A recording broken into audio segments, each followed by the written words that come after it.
Hello learners. तो कैसे हैं आप सभी। आज हम फॉस्फोरस पढ़ेंगे।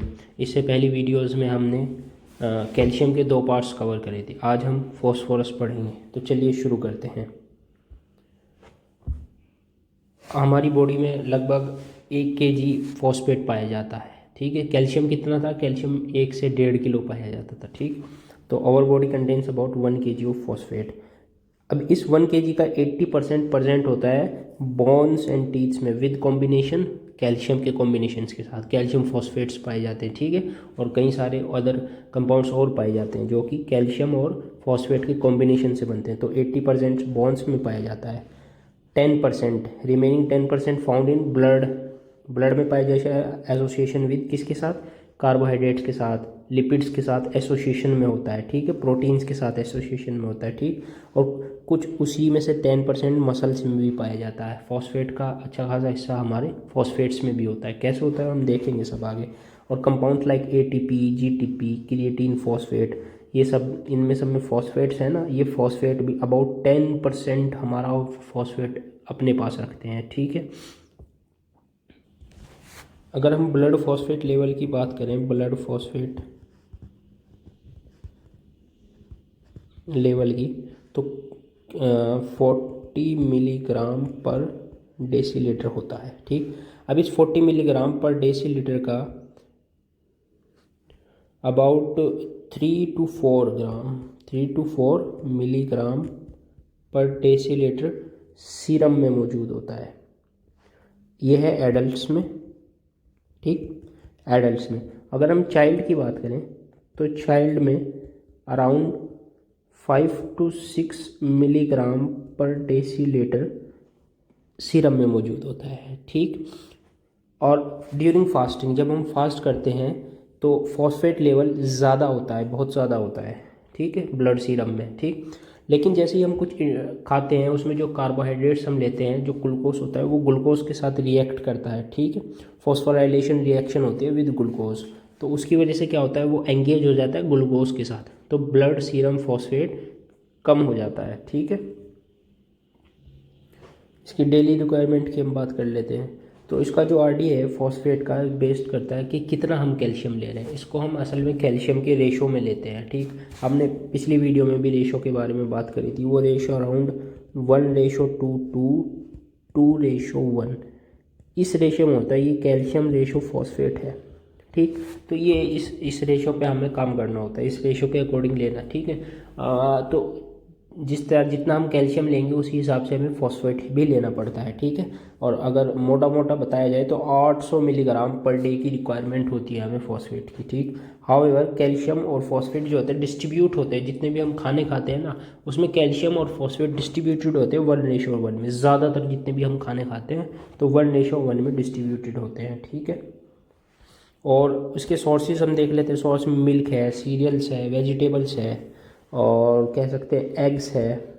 एग्स ये अच्छे सोर्स है फॉस्फेट के, तो इनका ध्यान रखना चाहिए। अच्छा, विटामिन डी इंक्रीज़ करता है फॉस्फेट अपटेक विद कैल्शियम। जब हम जैसे हमने देखा था कि विटामिन डी कैल्शियम के अपटेक को बढ़ा रहा है, सेम इसी तरह से विटामिन डी फॉस्फेट के अपटेक को भी बढ़ाता है विद कैल्शियम के साथ साथ। ठीक, और जो एसिडिटिक एनवायरनमेंट है हमारी स्टमक, हमारी ड्यूडेनम का, तो वो भी इसमें हेल्प करता है एब्जॉर्प्शन ऑफ फॉस्फेट में।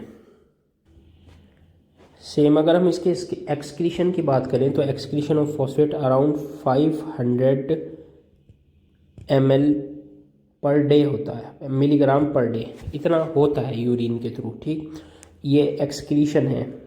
ठीक, दूसरी बात, इसका थ्रेशोल्ड क्या होगा कि हमारी किडनी किस थ्रेशोल्ड पे, 2 मिलीग्राम पर डेसीलीटर, इतना जब हमारा ब्लड सीरम फॉस्फेट लेवल होगा कितना, 2 मिलीग्राम पर डेसीलीटर सीरम का फॉस्फेट लेवल। ठीक, तो ये इसकी थ्रेशोल्ड वैल्यू है। जब ये वैल्यू रीच होती है तो किडनी इसको एक्सक्रीट आउट करने लगती है। तो ये क्या है, थ्रेशोल्ड फॉर किडनी के लिए। ठीक, यानी जैसे ही ये 2 मिलीग्राम पर डेसीलीटर सीरम फॉस्फेट लेवल पहुंचेगा तो किडनी को मिल जाए, पता लगेगा कि भाई अब इसको एक्सक्रीट कराना है। ठीक है, ये बात। अच्छा, पाराथायरॉयड हार्मोन जो होता है इनहिबिट करता है resorption of phosphorus from renal tubules, यानी पाराथायरॉयड हार्मोन कैल्शियम को तो बढ़ा रहा था अपटेक को, लेकिन रिजॉर्प्शन को, लेकिन फॉस्फेट के रिजॉर्प्शन को नहीं बढ़ाता, ठीक है, उसको क्या कर देता है, इनहिबिट कर देता, लेकिन कैल्शियम के रिजॉर्प्शन फ्रॉम किडनी ट्यूब्यूल्स को क्या कर रहा था, बढ़ा रहा था, लेकिन फॉस्फेट को इनहिबिट करता है, रोकता है, ठीक है। PTH डिक्रीज एब्जॉर्प्शन, ठीक, ये बात याद रखनी है। इसके बायोलॉजिकल फंक्शंस देख लेते हैं। इसके फंक्शन क्या है, वही सबसे कैल्शियम के एसोसिएशन में है तो बोन्स और टीथ को बनाने में हेल्प करेगा। Formation of high energy phosphates, हमने देखा ना, adenosine triphosphate ATP, guanosine triphosphate GTP, creatine phosphates, ये नर्वस टिश्यू में यूज़ होता है। तो ये सब क्या है, ये हाई एनर्जी फॉस्फेट्स हैं, इनमें फॉस्फेट यूज़ हो रहा है, फॉस्फोलिपिड्स बनाता है, फॉस्फोप्रोटीन्स बनाता है, न्यूक्लिक एसिड्स में होता है, ठीक है।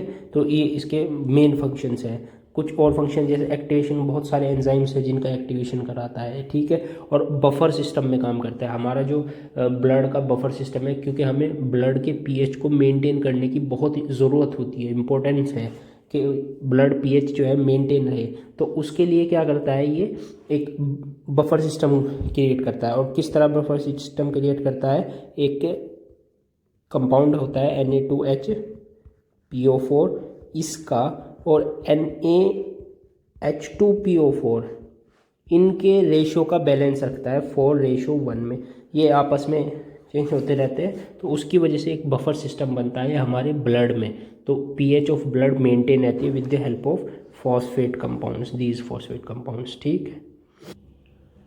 अभी हम बात करते हैं हाइपरफॉस्फेटीमिया। अगर ब्लड में हमारा फॉस्फेट लेवल ज़्यादा हो जाए, उसको हम बोलते हैं हाइपरफॉस्फेटीमिया। इसकी वजह से, ये किसकी वजह से होगा, पहले तो देखते हैं ये होता क्यों है। ये होगा increase absorption of phosphate, phosphate ज़्यादा ले लिया हमने, ठीक है।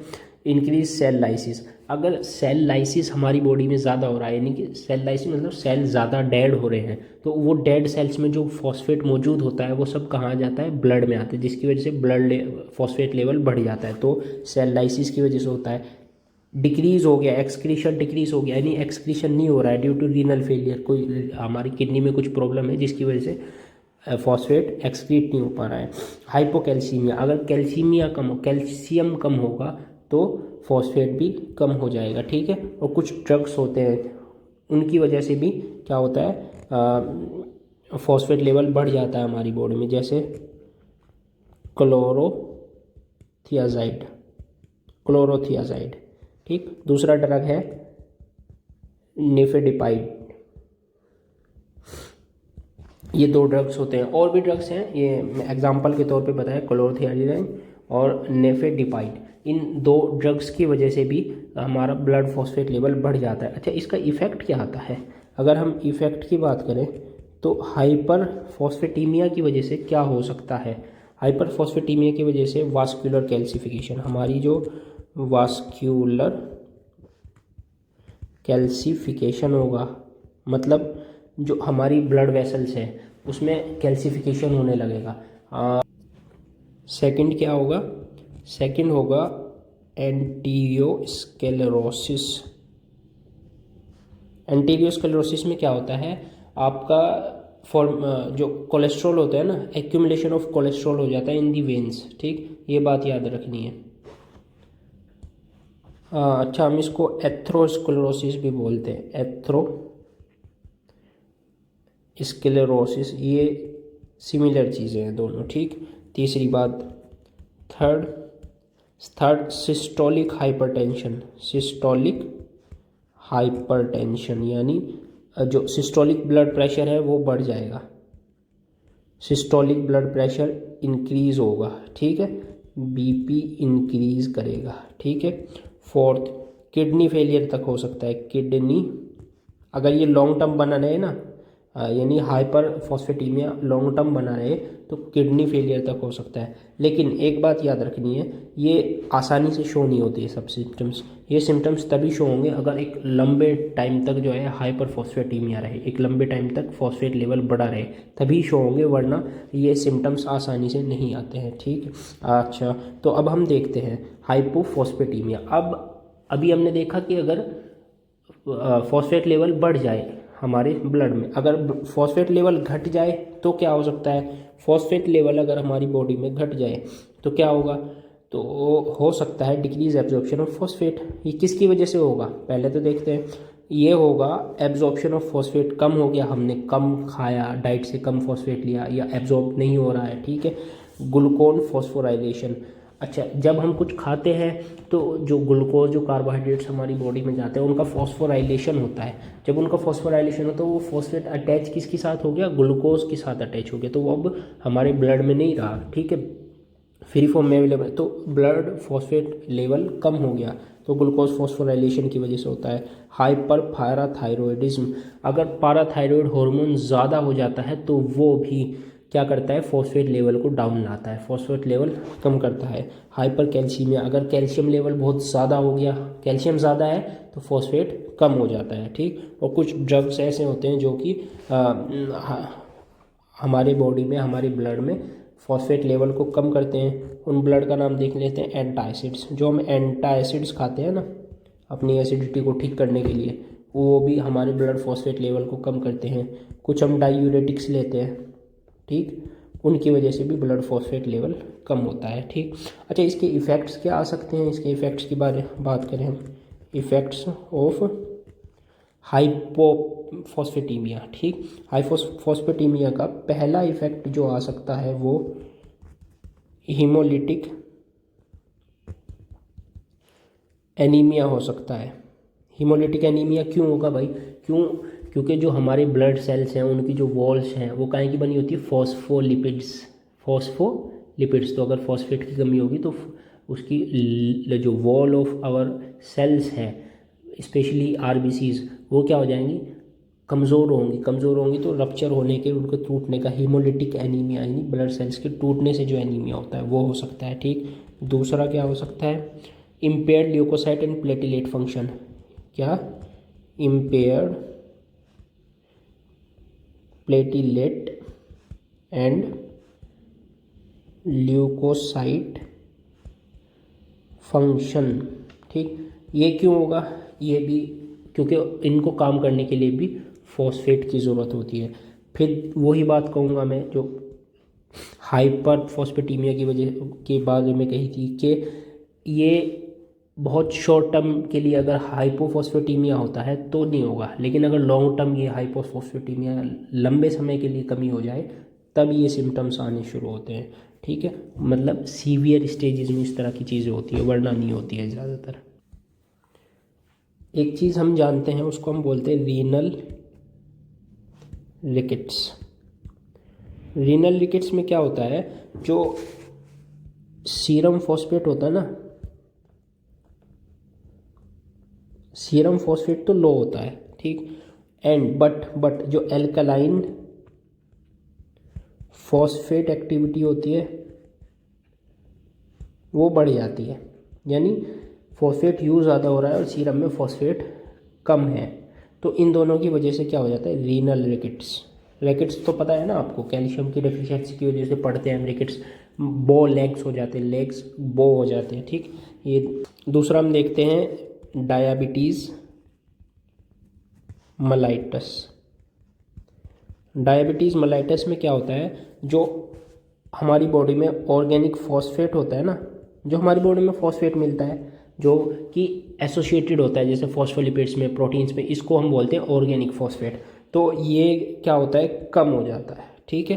बट जो इनऑर्गेनिक फॉस्फेट्स हैं, जो कि हमारे फॉस्फेट केमिकल्स मिलते हैं, फॉस्फेट कंपाउंड, जो कि जैसे कह सकते हैं कैल्शियम फॉस्फेट, ठीक, इस तरह की जो चीज़ें होती हैं वो उसको हम बोलते हैं इनऑर्गेनिक फॉस्फेट। तो इनऑर्गेनिक फॉस्फेट क्या होता है, बढ़ जाता है, इंक्रीज़ होता है, क्या, किस में, डायबिटीज़ मेलाइटस में। तो ये चीज़ें थी। सो दोस्तों आज की वीडियो हमारी यहीं ख़त्म होती है, नेक्स्ट वीडियो का इंतज़ार कीजिए और मैं अपनी इस मिनरल सीरीज़ का लिंक भी डिस्क्रिप्शन में दे दूँगा। सो डिस्क्रिप्शन में चेक करिए और हमारी प्लेलिस्ट में जाके देखिए कौन सी वीडियोज़ वहाँ पर अवेलेबल है, और कमेंट करिए, लाइक करिए, शेयर करिए, सब्सक्राइब करिए।